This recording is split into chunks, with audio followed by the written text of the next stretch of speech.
사도 바울은 어떻게 보면은 교회를 세우고 끝나는 것이 아니라 그 교회가 그리고 교인들이 어떻게 살아야 하는가에 대한 기본적인 원칙들을 이렇게 정해 놓은 것 같아요. 그것이 구체적으로 상세하게 드러나는 것이 이제 고린도 전후서이기도 하고요.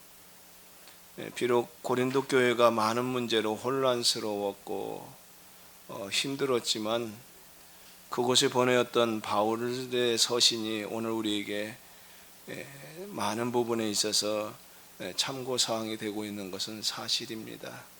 문제가 많았던 고린도 교회 덕택에, 좀 덕택이라고 보기가 좀 그렇습니다만, 고린도 교회의 문제 때문에 보내어진 그 서신이 오늘 우리에게 많이 유익이 되는 것을 볼 수가 있습니다.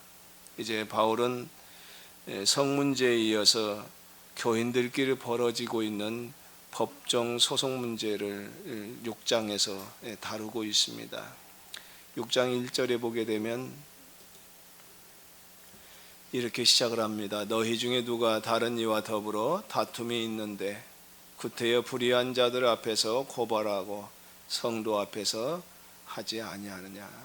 즉 교회 문제로 인하여서 다툼이 생겼는데, 그래서 이것을 좀 해결해야 될 터인데 교회 안에서 해결할 만한, 그 해결해 줄 수 있는, 또 해결할 만한 그런 지혜로운 자가 없어서 세상 법정으로 가고 그걸 지금 믿지 않는 자들의 앞에 가서 그것을 옳고 그름을 분별하느냐, 이제 그런 바울의 질문이거든요.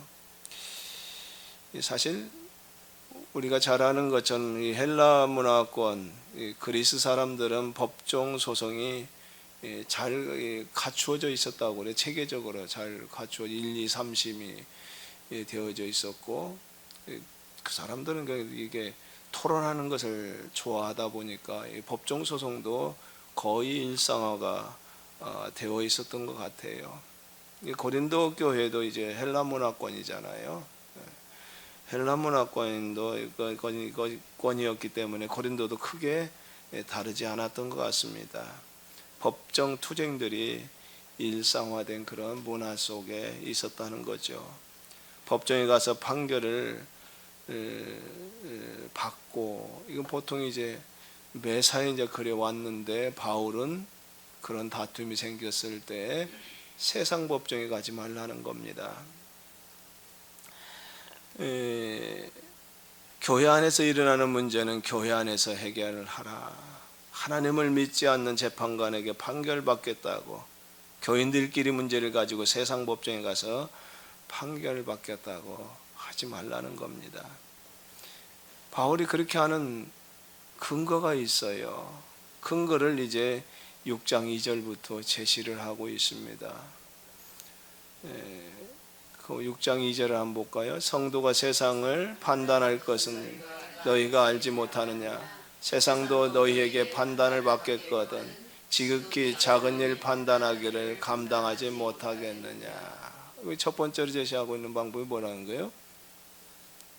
세상을 판단할 그런 권리가 누구에게 있다는 거예요? 교인들에게 있다는 거예요. 그렇게 생각해요? 바울은 그랬습니다. 교회는 세상을 심판할 수 있는 기관이라는 겁니다. 성도가 세상을 판단하고 이렇다 저렇다 얘기할 수 있고, 그리고 또 거기에 대해서 판단할 수 있는 그런 능력이 교인들에게 주어져 있다는 겁니다. 여기 분명히 뭐라고 그래요? 예수님이 심판한다고 했나요? 우리가 이 세상을 심판해야 할 사람들이라는 겁니다. 무엇을 가지고 심판해요? 듣기나 하나? 기준이 뭡니까? 강 목사님은 그렇게 표현하시죠. 우리가 살아가고 있는 계약법을 가지고 세상을 심판하고 다스린다. 우리는 예수님께서 오셔서 이 세상을 심판하고 다스린다고 생각하는데 그게 아니라 우리가 다스릴 사람이라는 겁니다. 뭘로요? 계약법으로 사는 그것이 세상을 심판하는 기준이요. 그리고 세상을 심판할 그런 권한이라는 겁니다. 이게 우리의 삶을 보고서 세상이 아하, 이게 잘못되었구나. 아하, 이게 인간답게 사는 길이구나를 거울을 보는 거예요. 거울을. 교인들의 계약법대로 사는 삶을 보면서 그것이 마치 자기 자신을 들이미는 거울이 되는 거죠. 하나님의 조명이 그렇잖아요. 그죠? 하나님의 조명이 뭘 들추어내죠? 우리 자신의 속에 든 것들을 그대로 들추어냅니다. 여러분이 다 경험하셨지만은 저는 하나님 기도하는 과정 속에 꼭 양파 껍질을 벗기는 것 같은 그런 기분이 많이 들었어요. 어저께 기도하면서 이 양파를 하나 싹 껍질을 벗겨서 이제 좀 이제는 없겠지 했는데 그 다음날 가서 또 엎드려서 기도하면 또 있어. 그래서 또 껍질을 벗기고 오겹질을 벗기고 그런 과정들이 기도하는 과정 속에 있더라고요. 회개의 과정 속에 그런 것들이 있던데 결국 세상을 향한 교인들의 삶이 개혁법대로 하나님의 율법대로 살아가는 그 삶의 모습이 자기 자신을 판단하고 비추어 보는 하나님의 조명과 같은 역할을 하는 것이죠. 그러니까 교인이 된다는 것은 굉장히 엄청난 얘기예요. 개혁 공동체는 뭘까요? 우리 케네스 개혁 공동체는 뭘 비춰줘야 돼? 누가 먼저 봐야 될까? 누구를 비춰주는 거울이 되어야 할까? 오늘 한국교회를 향한 거울이 되었으면 좋겠어요. 구속사가 아니라 계약사라고 얘기했는데 계약사가 한국교회의 어떤 잘못된 그 신앙의 모습이 무엇인가를 보여주는 케네스 계약 공동체가 좀 세상을 심판하는 뭐 당연한 것이고 교회를 향한 판단의 거울이 돼야 되지 않을까 그런 생각. 그러려면 어떻게 하겠어요? 더 철저하게 더 큰 염원을 가지고 우리가 더 열심히 좀 매진해야 되냐. 열심히라는 단어가 참 위험스러워 가지고 더 바르게 해보려고 신실해 보려고 더 애써야 되지 않겠는가 그런 생각이 듭니다. 우리는 누구라고요? 바울에 의하면은 세상을 심판해야 할 사람이다. 그리고 이 세상을 다스려야 할 사람들이다. 이 세상을 다스려야 할 사람들이 그렇게 사소한 문제 하나를 해결할 능력이 없단 말입니까? 그러면서 이제 두 번째 바울이 한술 더 떠서 얘기하는 게 뭐라고요? 근거가 뭐예요? 소송을 세상 법정에서 하야하지 말아야 될 두 번째 근거를 뭐라고 제시하냐면 하늘의 천사까지도 심판하고 상을 줘야 할 사람들이 바로 여러분입니다. 그래요. 뭐까지도? 천사, 하늘의 천사들까지도 심판하고 상을 줘야 될 사람인데 그런데 부끄럽게도 그러지 못한다는 것이 안타깝다는 겁니다. 자, 6장 3절이 그렇게 얘기하고 있어요. 우리가 천사를 판단할 것을 너희가 알지 못하느냐. 그러하거든 하물며 세상 일이랴. 그런즉 너희가 세상 사건이 있을 때에 교회에서 경히 여김을 받는 자들을 세우느냐. 내가 너희를 부끄럽게 하려 하여 이 말을 하노니 너희 가운데 형제간의 일을 판단할 만한 지혜 있는 자가 이같이 하나도 없느냐. 교회 그리고 그 구성원인 교인의 정체성은 교회 계약 공동체라는 것이 무엇을 말하는 것인가? 세상을 구원하는 기관, 하나님의 대행자, 세상을 구원하는 구원자, 메시아 이렇게 얘기하고 있는데 우리가 어떻게 하느냐에 따라 세상의 운명, 인류의 운명이 달려 있다고 그렇게 얘기하는데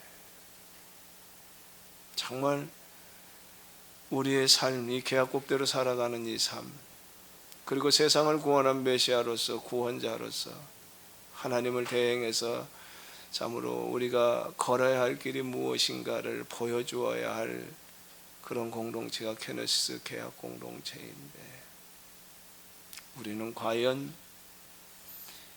잘못되어져 가고 있는 한국교회를 향하여서 세계교회 공동체를 향하여서 그렇게 비추어지고 있는가? 심판자로, 세상을 심판한 심판자로 그들을 비춰주는 거울의 역할을 다하고 있는가? 오늘 우리 교회가 진짜 계약법대로 살아가는 공동체로 간다면 세상 사람들이 살아가는 것과 좀 달라야 되지 않겠는가? 케네시스 계약 공동체의 구성원의 삶이 좀 달라야 되지 않겠는가? 뭐가 달라야죠? 우리 목사님 늘 얘기하는데 내일 모레 또 뭐 참 나도 제대로 못하고 있는데 자연치유 오신다고 그러는데 우리는 건강한가? 그렇게 내놓을 만한 건강이 있는가? 참 저도 요새 운동을 하면서 체중이 한 4kg, 한 5kg 정도 빠졌는데 체중이 빠지니까 몸이 가볍더라고요. 가볍고 그리고 참 여러 가지로 몸에 어떤 안 좋았던 그런 현상들이 사라지는 것 같아요. 제가 제일 힘들어하는 것이 목에 뭐가 걸린 듯 해가지고 아주 좀 우리 안사람 표현을 캑캑거린다고 뭐라는데 그것이 사라지더라고요.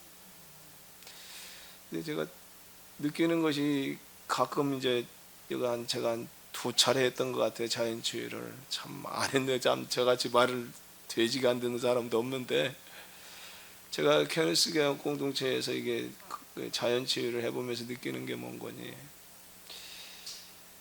제일 편한 것이 속이 편해져요. 속이 편해집니다. 굉장히 부담스럽고 그랬는데 그런 것이 없어지는 것 같아요. 참 여러 가지 이제 병증들이 있어요. 근데 그런 것들이 계속 지속해서 이게 생채식을 하고 그러면 괜찮은데 이 생채식을 하는 기간 동안은 그런 것들이 드러나지 않더라고요. 강 목사님이 가끔 얘기하기를 그 생채식을 할 때하고 안 할 때하고 다른 것이 뭐 버짐이 생긴다든가 뭘 생긴다든가 그것이 마치 건강의 어떤 센서 역할을 한다 그렇게 한번 말씀하신 적이 한 번 있는데 그런 것 같아요. 제대로 먹기를 제대로 참 바르게 먹고 있으면 몸에 어떤 드러난 현상들이 좀 줄어들고 그러지 않고 그냥 마구잡이로 그냥 개걸스럽게 먹으면 그런 것들이 드러나고 그런 것 같아요. 저에게는 그런 것이 이 목의 현상인 것 같아요. 좀 막 먹으면 드러나요. 제가 폐결핵을 앓고 있었기 때문에 기관지가 별로 안 좋거든요.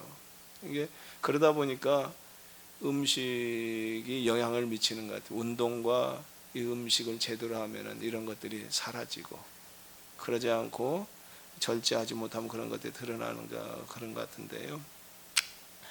이 구별된 삶이 돼야 한다는 것. 세상이 저 사람들은 다르구나를 보여줄 수 있는 것이 바로 교회 공동체의 구성원들이고 또 나아가서 정말 한국교회 보여주는 어떤 하나의 모델이고 어떤 거울이 되려면 이 케네시스 계약 공동체가 그런 부분들에 대해서 좀 보여지는 것, 구별되어지는 것이 있어야 바울이 표현하는 세상을 향한 감히 심판자로 서는 것이지, 심판자는 이상하네, 보여지는 자가 되는 것이죠.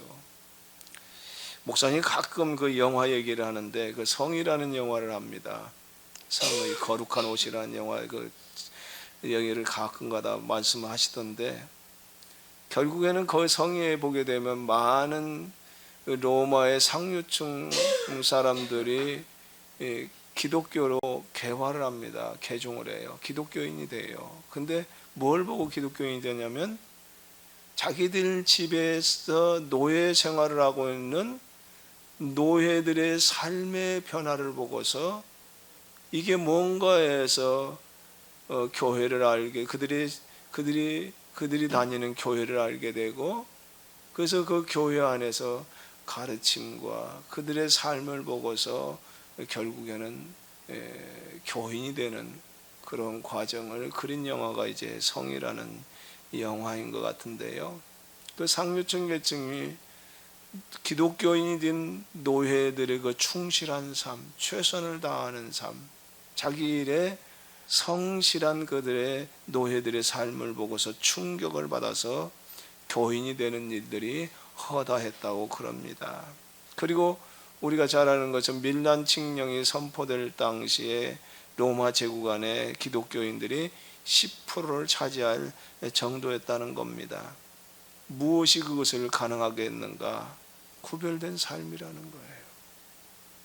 기독교인이 살아가고 있는 삶 자체가 이 세상을 심판하였던 거예요. 우리가 살아가는 모습 자체가 세상을 심판하는 선언이 되어야 한다는 것이 바울의 메시지인 것 같습니다. 근데 우리가 방금 얘기했지만 요사이는 교회가 세상을 심판하는 것이 아니라 세상이 교회를 심판하는 형국이 되어버렸으니 이래서는 안 돼야 되지 않겠느냐. 어찌하든지 교회를 살리고 죽어가는 생태계를 살리고 인류 대멸종을 막아보고자 하는 운동이 케노시스 개학공동체 운동이지 않습니까? 그렇다면 오늘 얘기하고는 참 내가 선포했으니 내가 책임을 져야지. 저부터 당장 부담되네. 그런 얘기입니다. 바울은 그렇게 얘기하면서 적어도 너희 공동체 안에서 세상 법정에 호소하는 일들은 없어야 되지 않겠느냐. 근데 오늘 교회 제가 참 이 소송 얘기하자니까 제 개인적인 경험도 있어요. 교회 안에서 저희 교회 공동체, 제가 심의했던 공동체 멤버 중에 한 분이 저를 노회 법정에, 지방회죠, 감리교로 말하면 지방회 법정에다가 저를 고소를 했어요. 그래서 참 하나님께서 참 저 자신을 제가 못 보니까, 내가 어떤 놈인지를 잘 모르니까 너 좀 깨달아라 해서 아마 그랬던 것 같은데요. 가서 이제 노회 법정에 보통 이런 소송에 휘말리게 되면 목사님들이 안 가요. 노회 법정에 안 갑니다. 왜냐하면 가봤자 구설수가 많아지고 그러니까 안 갑니다. 근데 저는 미련해가지고 뭘 몰라가지고 오라고 해서 갔어요. 불려갔습니다. 아이고, 재판정이 아니더라고요. 딱 형량을 결정을 해놨어요. 가서 보니까 뭐 상대방 의견을 듣고 맞을 것이 아니라 저를 고소한 분의 정치적인 영향력이 굉장히 커가지고 그분 얘기만 청취하고 이놈은 얼마 그 형량을 결정을 이미 해놓고 다 작당을 해놓고 한 9명이 재판원 구성인데 8명이 전부 저를 고소한 분의 편이에요. 저는 딱 한 분이 있었는데 그 한 분마저도 돌아가셨어요. 저를 변호해 주겠다고 걱정하지 말라고 했는데 그 말한 다음 날 돌아가셨어요. 제가 믿고 의지할 끈이 다 사라져 버렸어요. 오직 믿을 분은 저 하나님 한 분밖에 없어요. 가서 이제 얘기를 하는데 이제 거기서 이제 묻잖아. 이게 진술을 하잖아요. 이제 심히 이제 질문하는데 사실대로 다 얘기했고, 내가 처벌을 받아야 될 것 같으면 당연한 거기에 상응한 처벌을 받겠습니다. 어떠한 조치든지 수긍을 하겠습니다. 근데 제가 생각을 할 때 제가 받아야 될 그것은 행정적인 어떤 절차만 바로잡으면 될 것이에요. 죄에 경중을 따질 그런 많은 건 아니에요. 제가 볼 때는 그래요. 근데 우리 재판국원들은 그렇지 않은 것 같아요. 이놈은 가만두어서는 안 될 중범죄를 저지른 놈이다 해가지고 그러면서 그분들의 그 형량을 보니까 당회장 권한 1년 정직, 단 설교는 하게 한다. 설교와 교육은 하게 한다. 단 당회장 권한만 정지를 시킨다. 저는 그것이 좀 과도하다 생각이 들었어요. 그래서 이제 우리는 그 당회장 정지 처분을 그래서 내렸어요. 노회에서. 그래서 제가 좀 과도하다. 그래서 제가 총회에다가 상소를 했어요. 상소로 갔더니 상소장을 내려갔더니 거기에 벌써 와 있는 거예요. 상소할 줄 알고 어떤 분이 와 있는 거예요. 그 노회에 해당 사항에서. 무섭다. 세상 참 무섭다. 나는 세상이 무서운 줄 알았더니 교회도 무섭다. 근데 제가 느낀 것은 뭐냐, 지금 현재 교회가 이토록 분란스럽고 힘든 것이 무엇인가. 아까도 좀 전에도 말씀을 드렸지만은 교회의 정당한 권징이 사라진 것이 문제다.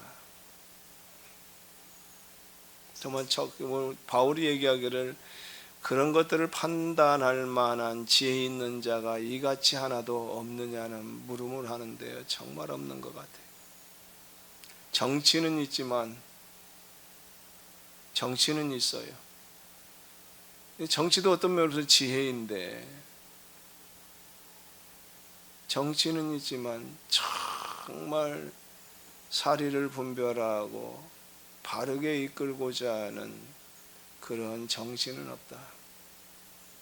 무엇보다 더 소중한 것이 그 위에 상위 개념으로 있는 것이 있는데 사랑이 없다. 어떻게든지 바울이 얘기하는 게 그잖아요.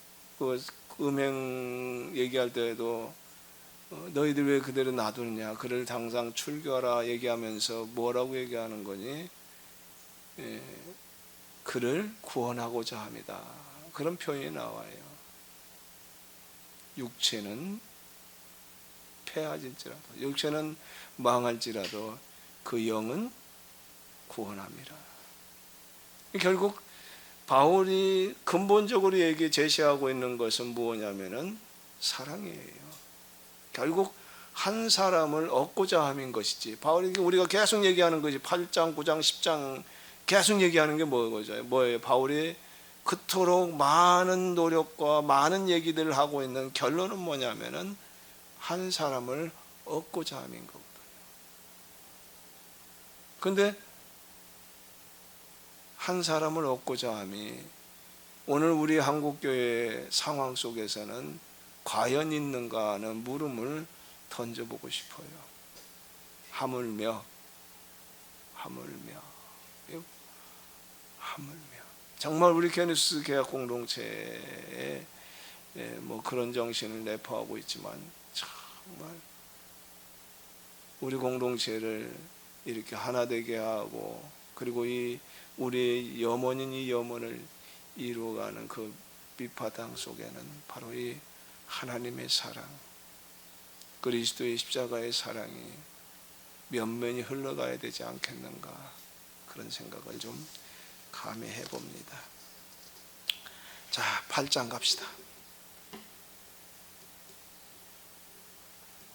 8장과 10장은 묶어서 생각을 해야 될 것 같은데요. 우상 제물의 문제, 그리고 우상 제사에 참여하는 문제가 이제 맞물려 있어요. 뭐 이건 너무도 잘 알잖아요. 뭐죠? 우상 제물을 어떻게 하라고? 먹어도 된다, 안 먹어도 된다. 바울이 제시하는 그 근거가 있어요. 8장 5절인가? 5절 6절이지? 8장 5절 6절 한번 볼까요? 같이 한번 읽어봅시다. 개역 성경으로. 비록 하늘에나 땅에나 신이라 불리는 자가 있어 많은 신과 많은 주가 있으나 그러나 우리에게는 한 하나님 곧 아버지가 계시니 만물이 그에게서 나왔고 우리도 그를 위하여 있고 또한 한 주 예수 그리스도께서 계시니 만물이 그로 말미암고 우리도 그로 말미암아 있느니라. 아멘. 신이 많이 있다는 겁니다. 근데 우리에겐 누가 있다고요? 한 하나님만이 계실 분이라는 거예요. 오직 하나님 한 분밖에 다른 신은 없다는 겁니다. 유일신을 얘기하고 있죠. 단일신이 아니라 유일신. 많은 세상에서 얘기하는 많은 신들이 있지만은 하나님만이 신이라는 겁니다. 오직 하나님만이 신이다. 당연히 신은 하나님이어야 한다는 겁니다. 세상에 하나님 한 분일 수밖에 없는 이유를 그렇게 설명을 하죠. 만약 신이 두 개가 있어야 또 하나님이 두 분이 계셔. 두 분인데 이분들은 완전한 분이야. 참신이야. 그렇다면 이 두 신은 어떤 거예요? 동일한 신이라는 거예요. 다르면 하나가 진짜든지 하나가 아니든지, 아니면 둘 다 아니든지.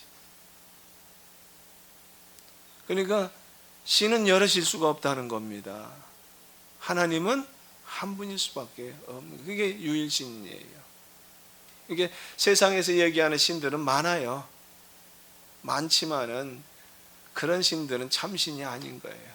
사람이 만든 신들이지. 그렇다면 그 한 분 하나님, 그 하나님이 정말 신이란다면 그분이 말씀하신 법은, 그분이 지키라고 하는 것은 사람이 마땅히 지켜야 될 것이라는 겁니다. 왜요? 그 누구를 위한 법인 거예요?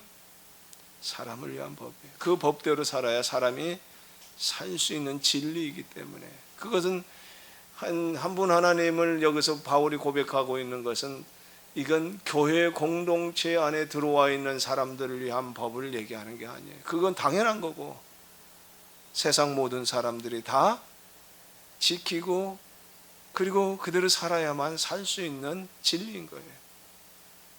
바울은 그것을 우상 제물을 얘기하면서 전제하고 있는 겁니다. 그러니까 자, 다른 신들은 어떤 신들인 거예요? 우리 이제 쉽게 얘기하면 뭐 가짜들이야. 가짜들에게 바쳐진 제물은요, 그거 아무것도 아닌 거야. 그러니까 그건 문제가 될 게 없다는 거예요. 그게 기독교인들이 가지고 있는 참 지식이에요.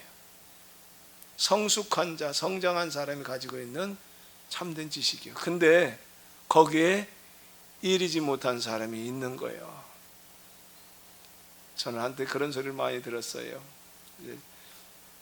관심이 별로 없지만 저희 한 사람이 그런 데 관련돼 관여하고 있었고 또 사역을 했기 때문에 치유 사역을 하다 보면은 이 엉뚱한 소리를 하는 분들이 가끔 있어요.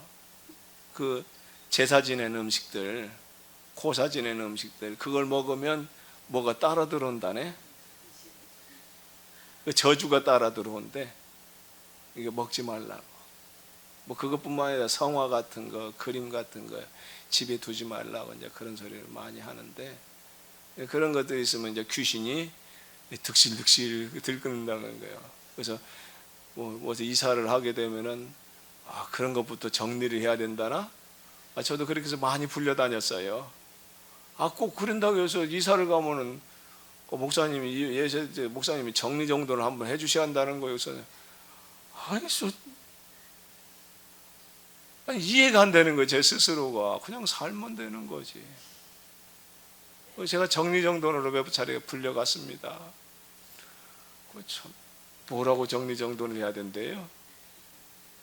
참, 내 눈에는 하나도 안 보이더만. 어찌됐건 그런 것들을 충분히 받아들이지 못하고 꺼림칙하게 생각을 하는 그런 사람들이 있다는 겁니다. 그런 사람들 그 얘기하는 겁니다. 그리고 또 한 가지는 바울이 얘기하고 있는 게 있어요. 음식을 먹지 말고 그들과 상종하지 말라고 하는 것은 이제 5장에서 얘기했던 건데, 그런 음행을 저지르거나 이런 것들을 얘기했던 사람들도 10장, 8장, 10장에서 얘기했지만은 그 우상에게 드려진 제물들, 그리고 우상들과 함께 하는 그런 제물들 뿐만 아니라 다른 어떤 하나님을 모르는 사람들의 집에 가서 같이 먹고 이런 것들, 그거 어떻게 하죠? 하라는 거예요. 단지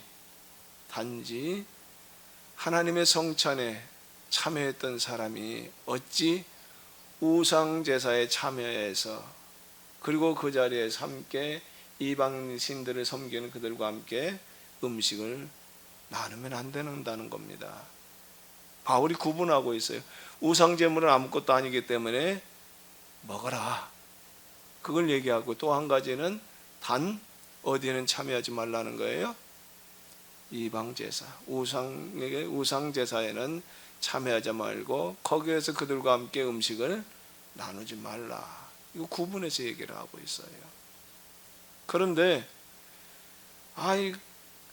뭐 아무것도, 우상도 아무것도 아닌데, 설령 우상도 아무것도 아닌데 우상 제사 참여한다고 해서 그 아무것도 아닌 것에서 참여해도 괜찮지 뭐. 그 음식 아무것도 아니야. 우상 아무것도 아니고 뭐 제사 드린다고 어쩐다고 하지만 우리에게는 아무 거리낌이 없어. 그래서 거기에 참여하고 거기에서 음식을 같이 나눈다면 그것을 보고서 저래도 괜찮네, 저래도 괜찮네 하고 음식을 담대하게 먹었지만 속에 거리낌을 저버리지 못하는 사람이 있다면 어떻게 해야 할 것인가? 바울은 그걸 얘기하고 있습니다. 어떻게 하라고요? 우리가 잘 아는 것처럼 바울이 내린 해답은 뭐죠?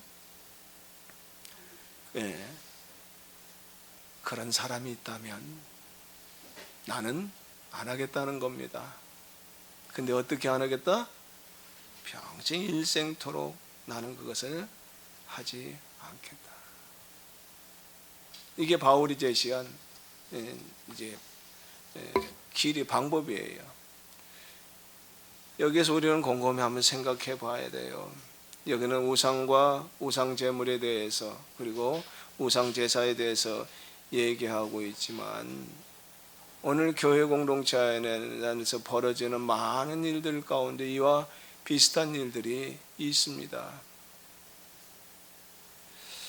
참 저는 담배나 술에 대해서 상당히 알레르기 반응이 있었던 것 같아요. 교회 안수 집사님하고 좀 교회 차량 문제 때문에 시내에 같이 나갔어요.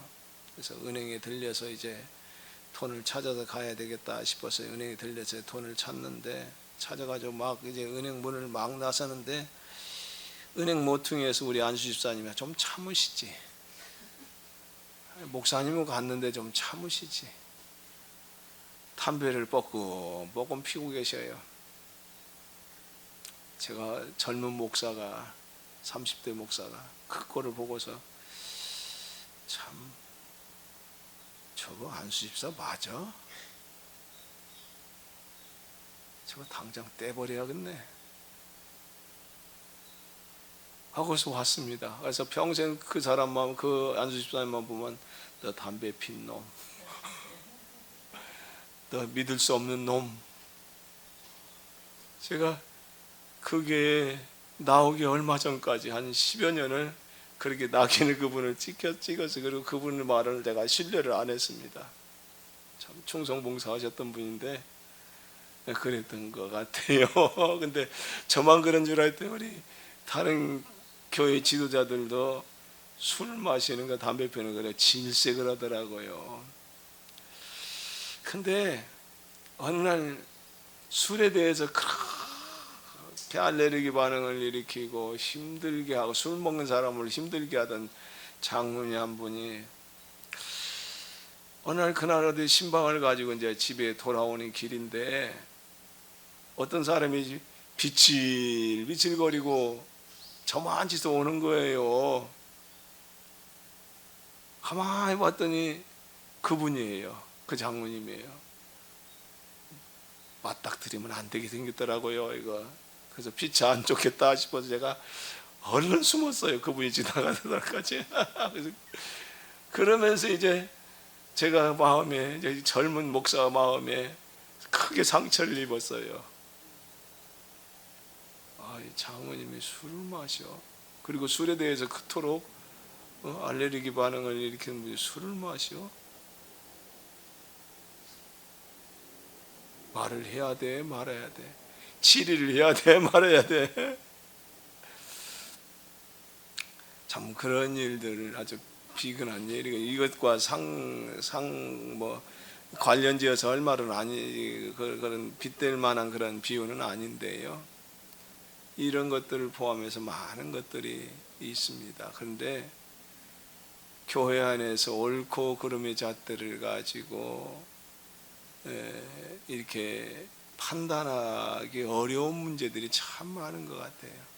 물론 교회 안에서 권징이 사라짐으로 인해서 교회의 순수성을 보존하는 것이 참 어려운 상황이 되기도 했지만은, 그러나 그럼에도 불구하고 옳고 그름이라는 예스노라는 그런 잣대를 가지고 판단하기 어려운 부분들이 그렇게 간단하지 않다는 것을 많이 생각을 합니다. 그래서 제가 나름대로 생각하는 것이, 오늘 바울 사도는 약자를 배려하라는 것이거든요. 배려가 교회의 기둥이라고 그렇게 제시를 하고 있습니다. 근데 배려가 교회의 기둥이라는 것은 결국 뭘 얘기하는 거죠? 서로를 존귀히 여기지 않으면 안 될 것 같습니다. 적어도 좀 못한 사람, 무엇을 갖추지 못한 사람, 뭐 배움이 적다든지 어떤 경험이 적다든지 무엇이 좀 갖추어지지 않고 조금 무엇인가 부족해 보여서 정상적인 교회 생활 속에서는 받아들이기 어려운 그런 문제들이 발생할 수 있을 때, 교회에서 그런 것들을 어떻게 받아들여야 할 것인가, 어떻게 교회에서 대처해야 될 것인가 하는 그런 생각들을 가지게 하는데, 그럴 때 기본적으로 우리의 베이스로 기본적으로 기초적인 것을 가져야 될 그 마음은 약자를 향한 배려의 마음이 없으면 참 힘들겠다. 나는 자유하니까, 나는 강하니까, 나는 판단할 수 있는 그런 자리에 있으니까 이렇다 저렇다 판단하는 것을 좀 유보하고, 좀 판단을 유보하고, 좀 더 그분들의 입장이나 그렇게 할 수밖에 없는 그분들의 환경과 조건들을 살피면서 바울이 제시하고 있는 것처럼 정말로 그들이 좀 더 나아질 수 있는, 스스로 깨닫고 그래서 그것을 스스로 수용하여서 그것을 실천할 수 있기까지 조금은 좀 더 유보하는 그런 마음들이 필요하지 않겠는가, 그런 생각을 좀 많이 교회를 섬기면서 해보았고요. 바울은 모든 것이 가하나 모든 것이 가한 것이 아니다, 그러면서 사랑을 얘기하고 있습니다. 에베소 교회가 참 진리를 사수하는 데 있어서는 참 성공을 했습니다. 요한계시록 서신에 보게 되면 그러나 너희가 뭘 잃어버렸다고요? 첫사랑을 잃어버렸다. 그런 표현을 하고 있습니다. 냉철해지는 것 같아요. 옳고 그름을 따져보면 냉철해지는 것 같아요. 반면에 포용할 수 있는 마음은 조금 쫄아드는 것 같아. 그런 것 같아. 이게 옳고 그름, 이게 참 이게 전제되어야 될 것이 참 있는데, 어제도 지난주에도 말씀을 드렸지만은 우리가 이것이 정말 우리가 포기될 수 없는 그런 진리라면 사수를 해야죠. 그건 결코 양보할 수 없는 거죠. 케너스 계약 공동체의 어떤 근본 정신은 우리가 양보할 수 없는 겁니다. 그러나 그것을 이루어가기 위한 어떤 방법적인 측면, 어떤 수단적인 측면, 여러 가지 주변의 환경과 조건에 의해서 파생되어진 많은 것들에 대해서는 우리가 수많은 머리를 맞대고 그런 것들이 어떤 것이 합리적인가를 도출하는 과정 속에 빚어지는 많은 것들은 우리가 좀 더 여유로운 마음을 가지고 우리가 그런 것들을 좀 합의에 도출하기까지 노력해야 되지 않겠는가, 그런 생각을 해봅니다. 그러면서 제가 지난주에 한번 말씀을 드린 것이 기억이 나는데, 그것이 포기될 수 없는 그런 진리라 할지라도 여러 가지 조건들과 환경들과 그걸 아직 이해될 수 없는, 성숙되지 못하고 성장하지 못한 그런 지적인 면, 또 영적인 면, 경험적인 면 때문에 그걸 미처 헤아리지 못하고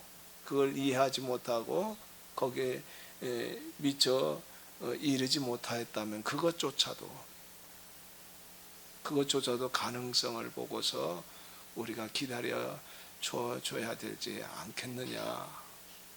물론 시대가 급박하고 여러 가지로 좀 다급한 그런 상황이라 할지라도 우리가 좀 더 함께 가기 위하여서, 같이 협력하기 위하여서 많은 부분들에 의해서 좀 더 약한 자들을 위한 배려가 우리 가운데 있었으면 좋겠다, 그런 얘기를 드렸던 기억이 납니다.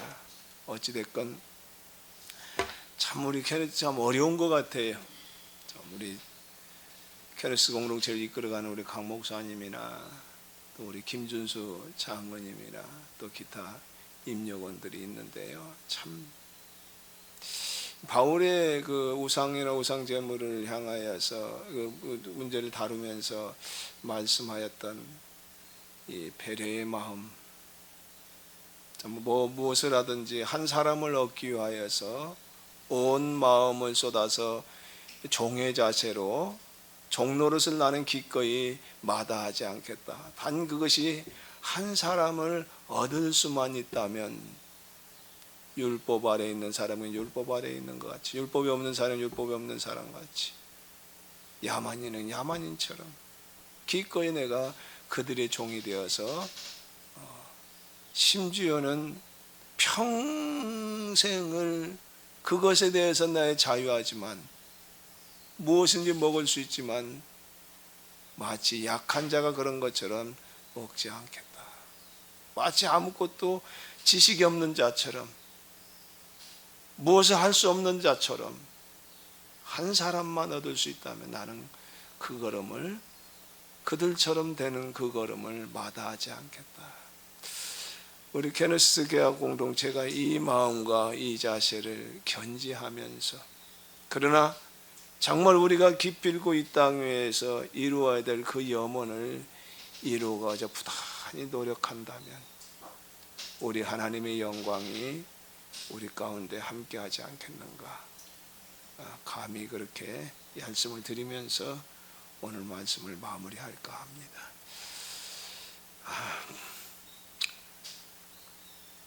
감히 질문이 있느냐고 제가 묻지는 않겠습니다. 제가 질문할 만한 그런 그릇도 아니고요. 다 대답할 만한 그런 것도 못 되고요. 어찌됐건 오늘 하루도 지루하고 여러 가지로 부족한 사람의 말을 경청해 주셔서 고맙고요. 저나 여러분이나 참 한 가지 일념은 하나님께서 우리 강 목사님을 통하여서 시작하였고 이제는 그 결정체로서 케노스 계약 공동체를 하나님께서 세우셔서 이 마지막 세대를 이제 어찌하든지 극복해 하고자, 사실 하나님께서 이것을 세운 이유도 방법이 있다는 것을 이미 말씀하시는 것 같아요. 그렇지 않고서야 이 마지막 시대에 케노스 계약 공동체가 이걸 해결해 보겠다고 감히 나설 수가 있었겠어요. 그 마음을 강 목사님이 주시고 하나님께서 이 공동체를 허락하신 그것 자체가 하나님이 이미 길을 준비하시고 계신다. 저는 감히 그렇게 말씀을 드리고 싶어요. 그래서 그렇다면 우리가 이걸 마다할 이유가 없잖아요. 하나님이 이미 준비하고 계신 그 길을 우리가 지금 걷고 있는 거니까요. 더 힘을 내서 좀 우리가 좀 2가지 했다면 좀 3가지 하고, 3가지 했다면 4가지를 하고, 우리가 한 걸음씩 좀 우리의 걸음걸이를 한 걸음만 더 내디딜 수 있는 우리 계약 공동체가 되었으면 합니다. 예, 감사합니다. 기도하고 마칩시다. 아버지 하나님 고맙고 감사합니다. 참 우리가 이렇게 서로 몰랐지만은 이 계약 공동체를 통해서 함께 얼굴을 맞대고 참으로 너무도 엄청난 이 마지막 시대에 이 문제를 어떻게 해결할까 하는 이 마음이 함께 동참해서 우리의 염원을 모아 하나님 앞에 기도할 수 있게 하신 하나님 감사드립니다. 우리를 모이게 하셨사오니 우리를 통해서 이 일을 이루시옵소서. 그리고 다음 세대가 하나님의 영광을 보게 하옵소서. 감사하옵고 예수 그리스도의 이름으로 기도하옵나이다. 아멘. 네, 수고하셨습니다. 감사합니다.